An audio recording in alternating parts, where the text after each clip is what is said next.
क्रांति कुंज गुरुकुल में सभी का स्वागत है। तो आज टीचिंग एप्टीट्यूड का हमारा लास्ट टॉपिक है हायर एजुकेशन टेक्नोलॉजी। कि टेक्नोलॉजी का क्या क्या यूज होता है, कौन सी चीजें यूज होती हैं लर्निंग के प्रोसेस में। Teaching aptitude NPTEL। सबसे पहले तो इसकी एब्रिवेशन याद करनी है। National programme on technology enhanced learning. क्या है ये? एक प्रोजेक्ट है MHRD का, ministry of human resource development. और जो ये प्रोजेक्ट है, ये 7 IITs ने मिलकर बनाया है। IIT बॉम्बे, दिल्ली, कानपुर, खड़गपुर, मद्रास, गुवाहाटी और रुड़की। तो इन 7 IITs ने मिलके ये प्रोजेक्ट डेवलप किया है। ठीक है, along with the Indian institute of science Bangalore. और स्टार्ट कब हुआ था ये NPTEL? 2003 में। और किस लिए हुआ था ये? To provide technical education. तो अगर टेक्निकल एजुकेशन के लिए आपसे पूछता है कि कौन सी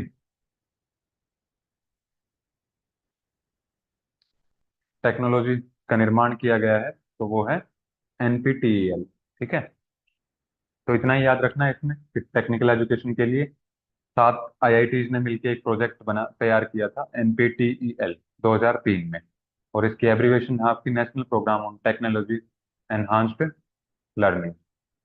फिर इसके बाद कुछ ये इग्नू के चैनल्स आते हैं। 3 चैनल्स के बारे में पढ़ेंगे: ज्ञान दर्शन, ज्ञान वाणी और ज्ञान धारा। ठीक है, ज्ञान दर्शन क्या है? ये भी MHRD ने, ministry of human resource development ने लॉन्च किया है।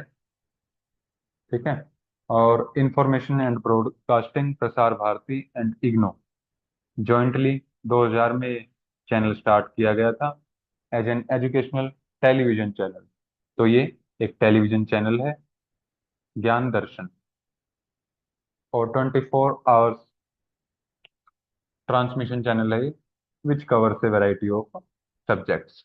ठीक है, तो आपसे ये पूछ लेंगे कि ज्ञान दर्शन किसका इनिशिएटिव है या फिर किसने लॉन्च किया है? लॉन्च MHRD ने किया है, और इग्नू के साथ जॉइंट वेंचर में। ठीक है, तो 2000 में टीवी चैनल स्टार्ट किया गया। फिर उसके बाद है ज्ञानवाणी। ज्ञानवाणी ये एक रेडियो चैनल है जो FM 105.6 पे आता है। ये जून 2006 में लॉन्च किया गया था इसको, और इग्नू ने ही इसको लॉन्च किया था। ठीक है, और इस पे क्या आएगा? It offers programmes designed by various groups including government ministries, outside organisations and open universities. ठीक है, तो ये भी क्या है? एक इग्नू का इनिशिएटिव है और रेडियो चैनल है, 2006 में लॉन्च किया गया। फिर इसके बाद आता है ज्ञान धारा।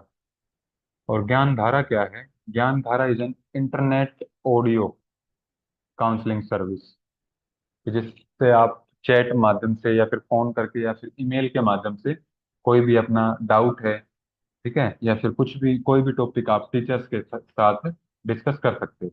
और ये भी किसने ऑफर किया है? इग्नू ने ऑफर किया है। तो जो ज्ञान धारा है ये आपका एक तरह से मान लो टेलीफोनिक माध्यम से है।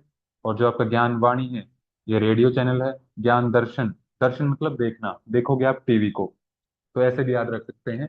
और ज्ञान वाणी, वाणी मतलब सुनना, बस जिसमें सुनना होता है, तो सुनते आप बस रेडियो को है, उसमें कोई वीडियो नहीं चलती है, तो ज्ञान वाणी। ठीक है, ज्ञान धारा, तो धारा की तरह जैसे टेलीफोन की लाइन होती है, तो ऐसे याद कर सकते हो इसको कि इसमें जो टेलीफोन आएगा, ईमेल्स आ जाएंगे, और चैट मोड के माध्यम से टीचर्स और एक्सपर्ट के साथ किसी भी टॉपिक पे बात कर सकते हैं। ठीक है, उनके साथ इंटरेक्ट कर सकते हैं। तो ये है आपकी ज्ञान धारा। तो 3 चैनल्स थे ये इग्नू के: ज्ञान धारा, ज्ञान वाणी और ज्ञान दर्शन। इसके बाद आता है डिजी लॉकर। डिजी लॉकर के बारे में आप कुछ लोग तो परिचित होंगे कि क्या काम आता है ये। ठीक है, तो ये क्या है? An Indian digitisation online service provided by ministry of electronics and information technology, government of India, under its digital India initiative. तो डिजिटल इंडिया इनिशिएटिव के तहत इसको डेवलप किया गया है, डिजी लॉकर को। और काम क्या होता है इसका कि मतलब जो भी आपके डॉक्यूमेंट्स हैं, गवर्नमेंट सर्टिफाइड जो डॉक्यूमेंट्स होते हैं, वो इस पे आप एप्लीकेशन पे डाउनलोड कर सकते हो। ठीक है। और इस पे जो डाउनलोड हो जाएंगे डॉक्यूमेंट, वो जो आपकी हार्ड कॉपी, इसमें तो सॉफ्ट कॉपी में डाउनलोड होंगे, जो आपकी हार्ड कॉपी होती है उसके इक्विवेलेंट वैल्यू इनकी मानी जाती है, जो डिजी लॉकर एप्लीकेशन से डाउनलोड होते हैं डॉक्यूमेंट्स। ठीक है। तो DigiLocker aims to strengthen the digital empowerment of people by providing access to authentic digital documents. ठीक है। ऑथेंटिक डिजिटल डॉक्यूमेंट्स प्रोवाइड करवाता है in their digital document wallet. ठीक है। और इनकी जो मान्यता होती है, जो हार्ड कॉपी वाले जो ओरिजिनल डॉक्यूमेंट्स होते हैं उनके इक्वल मानी जाती है। ठीक है। यानी कि अगर मान लो आपने उसमें ड्राइविंग लाइसेंस डाउनलोड कर लिया है डिजी लॉकर में, डाउनलोड किया है, अपलोड नहीं किया कि मतलब आपने स्कैन करके उसमें पीडीएफ सेव कर ली, वो मान्य नहीं है। जो आप डिजी लॉकर प्लेटफॉर्म से आप डाउनलोड करोगे वो वाला, और मान लो कहीं पे चेकिंग होती है, आप ड्राइव कर रहे हो, तो आपके पास हार्ड कॉपी नहीं है, तो आपने डिजी लॉकर में ओपन करके अपना लाइसेंस दिखा दिया, तो वो उतना ही मान्य होता है जितना आपकी हार्ड कॉपी। तो ये इसका मतलब है। ठीक है। फिर इसके बाद आती है ई शोध सिंधु। ये क्या है? Consortium for higher education electronics. यानी कि जो एजुकेशन के जो भी मटेरियल होगा, हायर एजुकेशन का जो भी मटेरियल होगा उसको इलेक्ट्रॉनिक फॉर्म में जहाँ पे रखा गया है, उसको बोलते हैं ई शोध सिंधु। तो it is a platform that gives academic institution affordable access to electronic resources such as peer reviewed journals, इसमें जर्नल्स भी होते हैं, और बिब्लियोग्राफी होती है, और डाटाबेस होता है। ठीक है। तो ये सारी चीजें जहाँ पे पाई जाती हैं उसको बोलते हैं ई शोध सिंधु। और ये इसके बारे में जो क्वेश्चन आता है वो ये आता है कि ये तीन पहले संस्थाएं थी एक तरह से मान लो, उनको कंबाइन करके, उनको मर्ज करके ये ई शोध सिंधु बनाया गया है। यानी कि जैसे मान लिया कि तीन अलग अलग ये लाइब्रेरीज थी, ई लाइब्रेरी, इन तीनों को कंबाइन करके एक चीज बना दी, और उसको बोलते हैं ई शोध सिंधु। तो ये तीन चीजें क्या क्या थी? UGC Infonet digital library consortium, NLIST, और इंडस एआईसीटीई कॉन्सोर्टियम। ठीक है। तो इन तीनों को कंबाइन करके ई शोध सिंधु बनाया गया है। फिर इसके बाद है शोध गंगा। शोध का मतलब अपने आप में ही होता है रिसर्च। ठीक है। कि जिससे रिसर्च के रिलेटेड कंटेंट जहाँ पे मिलता है, और रिसर्च से रिलेटेड कंटेंट क्या, उसमें थीसिस हो या फिर डिसर्टेशन हो, तो वह जहाँ पे डिजिटल फॉर्म में सेव रहती हैं उसको बोलते हैं शोध गंगा। ठीक है। फिर है शोध गंगोत्री। गंगा यानी कि बड़ी एक नदी, गंगोत्री उसमें से निकली हुई छोटी सी धारा मान सकते हो गंगा की, तो उसको बोलते हैं शोध गंगोत्री। यानी कि जहाँ पे थीसिस और डिसर्टेशन सेव हो गए वो है शोध गंगा, और उसका छोटा रूप सिनोप्सिस जहाँ पे सेव होते हैं, अप्रूव्ड सिनोप्सिस जिसमें स्टोर होते हैं, उसको बोलते हैं शोध गंगोत्री। तो it is an initiative of the UGC university grant commission का ये इनिशिएटिव है, ministry of human resource development, MHRD, government of India, and INFLIBNET. ठीक है। The initiative ask universities to deposit electronic version. यानी कि जो ये initiative है, ये यूनिवर्सिटीज को बोलता है कि जो भी उनके सिनॉप्सिस अप्रूव हो गए हैं वो इस शोध गंगोत्री पे अपलोड कीजिए। ठीक है। जिससे कि जो पीएचडी स्कॉलर हैं वो रजिस्टर हो सके, ठीक है, पीएचडी प्रोग्राम के लिए। तो यह शोध गंगोत्री जहाँ पे अप्रूव्ड सिनॉप्सिस मिलेंगे आपको।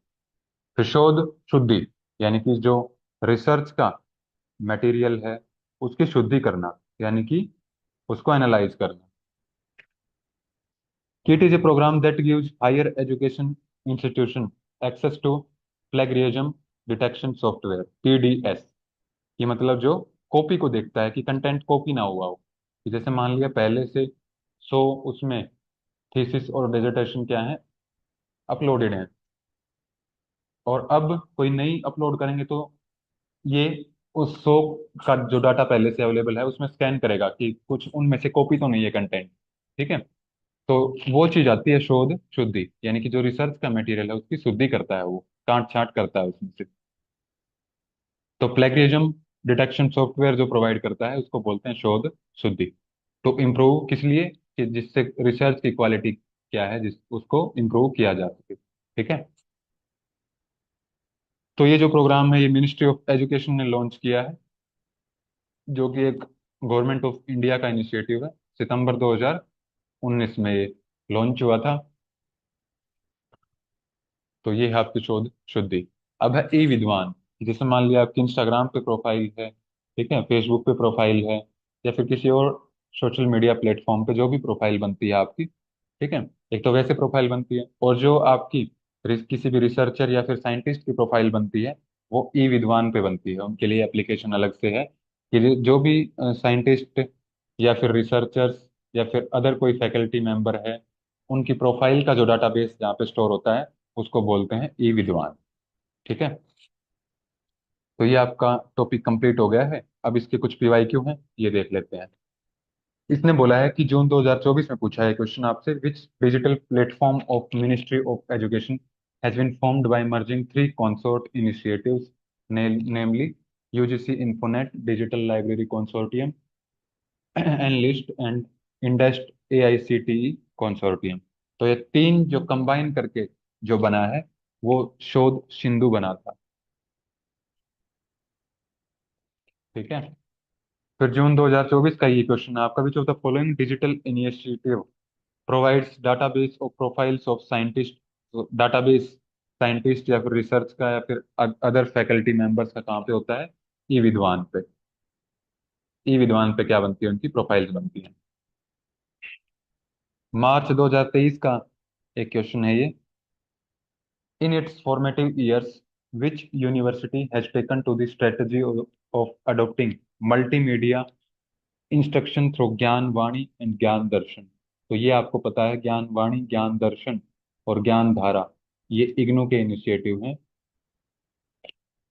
तो Indira Gandhi national open university, ये हो जाएगा इसका।